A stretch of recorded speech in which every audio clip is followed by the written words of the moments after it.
What's going on, everyone, and welcome back to Movie Emporium's movie review of Last Night in Soho, the newest film from director Edgar Wright. Now, before we begin, if you like this channel, awesome, hit the subscribe button to join Movie Emporium, hit that notification bell at the top to find what's coming next. If you like this video, awesome, hit that like button, as well as commenting below on any video that you watch, including this one. So just to let you know that this video will be spoiler free. There is a lot of spoiler stuff in here that I will talk about in a later video. But Last Night in Soho is, of course, newest film from Edgar Wright, famous director at this point, who is finally getting into a newer genre. This time he's getting into the, I guess you would say, thriller slash horror genre in a lot of aspects. And it tells the story of a character named Eloise, or Ellie, however you want to say her name, who's of course played by Thomasin McKenzie. She's an individual that is a fashionista, fashioneer. She's really good at designing clothes. She lives with her grandmother, and she gets the opportunity to go to fashion school in London. She lives in like rural England and stuff like that. And in the process, she gets there and she's kind of, trashed upon by her other peers and whatnot. And she ends up moving to this flat by this woman who's played by Rigg, whose name is Karlsen.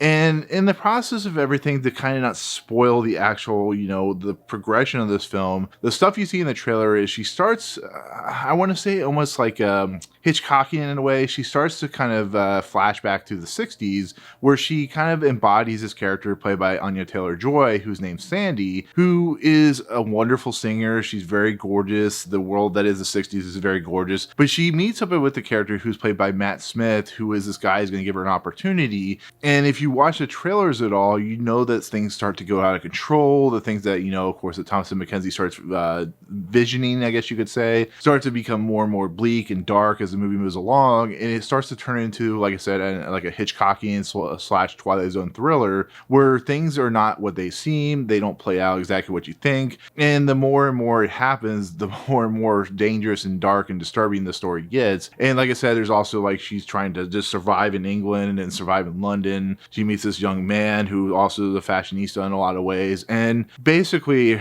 it's her journey about discovering what is going on in this 60s world, what is going on, like kind of like a development of womanhood in a lot of aspects. And it's just a very interesting, intriguing story that starts to play out in a very, like I said, Hitchcockian way in a lot of aspects. So I'll kind of leave it there as like a non-spoiler review if that kind of makes any sense. And so with that said, this movie is, I think it was like number 4 in my most anticipated movies of the year. I think it was actually supposed to come out last year, but I got pushed back because of the pandemic and all that good stuff. But Edgar Wright has gotten to a point in his career where he develops projects that are ultimately interesting, intriguing. They're very different in kind of their storytelling. If you look at like Scott Pilgrim vs. the World, compared to Baby Drivers, compared to his Cornetto trilogy, there is a kind of really interesting, kind of cool aesthetic to what he does that basically revolves around a lot of music, a lot of interesting kind of cool, very unique music in a lot of ways. This is how I learned about the Sparks Brothers, the stuff that's in Baby Driver. And it's the same thing in this movie where he uses music in a very interesting kind of eerie aesthetic that kind of plays along with the movie itself. And that's what I've truly loved about Edgar Wright. He is a uniquely talented director that does nothing like anybody else. And that's what makes him such a good, fun director to watch. So whenever he puts out a new film, I'm automatically anticipating the film because, it's going to be very unique. It's going to be very strange. It's going to be very different. And it's going to be like nothing like you've ever seen before. And so with that said, he's also doing a horror film, which is awesome. This is what I look forward to when he changes direction. And so after watching this movie, after finally getting to see it, after being in film festivals and stuff like that, I will say this about the film. This film is beautiful in its aesthetic. When it hits the 60s, it's absolutely mesmerizing to watch.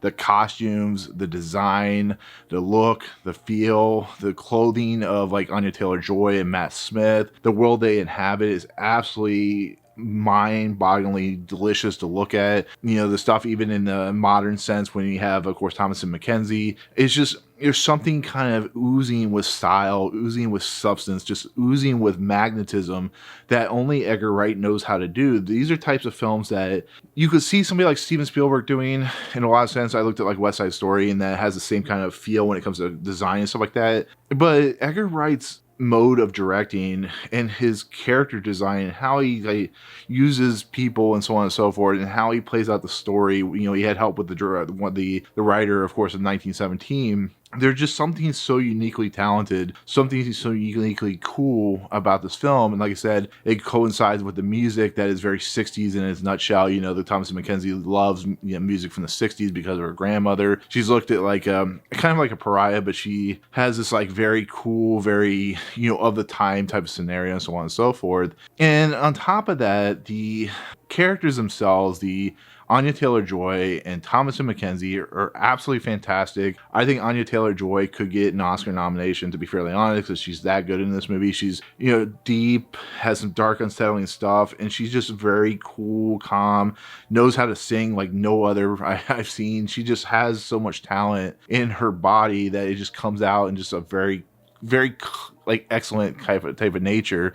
And then Thomasin McKenzie, who really came out of nowhere with, you know, she's been in a lot of things, but she really kind of came out of nowhere in Jojo Rabbit, has come into one of these actresses who really picks projects that really fit her ability to act. So she picks really interesting projects like this. And, you know, she's been in some other films, but between this film and Jojo Rabbit, there is some real talent here. And what she has to do, which I'll talk about in the spoiler review, and how she has to participate, how she has to kind of coincide with Anya Taylor-Joy's character. There's some really kind of cool, very strange, very awesome things that she's doing. And like I said, when it starts getting to the path of like the Hitchcockian stuff, the way she plays out the character feels like a character that you would see in like a Twilight Zone episode. That's just how it runs down. And I'm not spoiling anything because when you see the trailers, it really feels like that in its own nutshell. On top of that, like the music's really good. I'm getting into the positive and stuff like that, and you'll see where I'm going. But when it comes into the negative stuff, and this is something that I have some problems with when it comes to Edgar Wright's material, is the story is interesting, but there are certain points in this movie where it jumps times, it jumps periods, it jumps segments where it just feels like there's something kind of missing out of that segment. Where, for instance, you'll be in the present and you'll see her, the Thomasin McKenzie character, in kind of a art studio or a clothing studio where they work out of the school, and there'll be some like really interesting stuff. Or when she's introduced to the really foul people that live in the dorms that she's in, and there's just something about that doesn't feel, it feels like there's a structure problem a little bit. And there's some stuff where when they get into the 1960s stuff, there's some stuff in how it kind of introduces itself, which really feels off, and kind of almost like they were trying to get this pacing like really quick because it's only a 2-hour movie.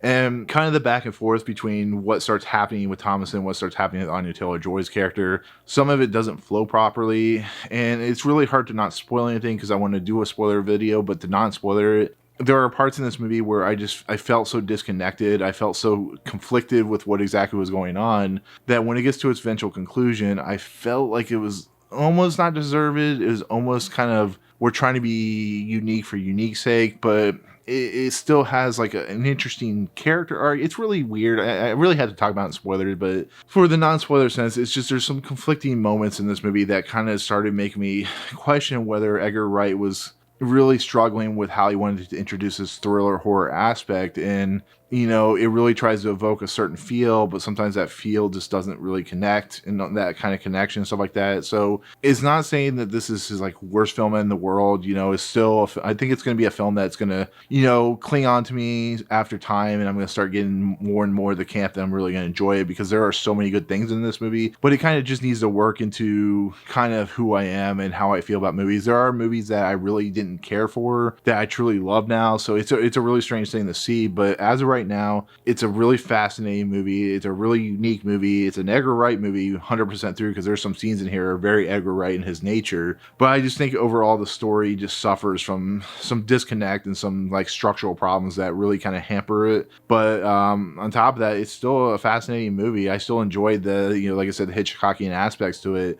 And then on top of that, to lead out with this review, Terence Stamp's in this movie, and I love Terence Stamp, and he's fantastic in this movie. The fact that I've loved him ever since The Limey and whatnot is just, when you put Terence Stamp in a movie, you're automatically going to get a little bit of positivity from me. So he's really, really enjoyable in the movie. So with that said, that is going to be my non-spoiler take on Last Night in Soho. Look out for my ending explains, which will come in the next couple days or so from the posting of this video. But anyways, that'll do it Thank you so much for watching. Comments below. Are you looking forward to this movie? What's your favorite Edgar Wright movie? What do you think about this movie in general, just from the trailers? So anyways, that'll do it. If you like what you see on this channel, hit the subscribe button and join Movie Emporium. Hit that notification bell at the top to find what's coming next. If you like this video, awesome. Hit that like button, and we'll see you guys on the next video. Peace out.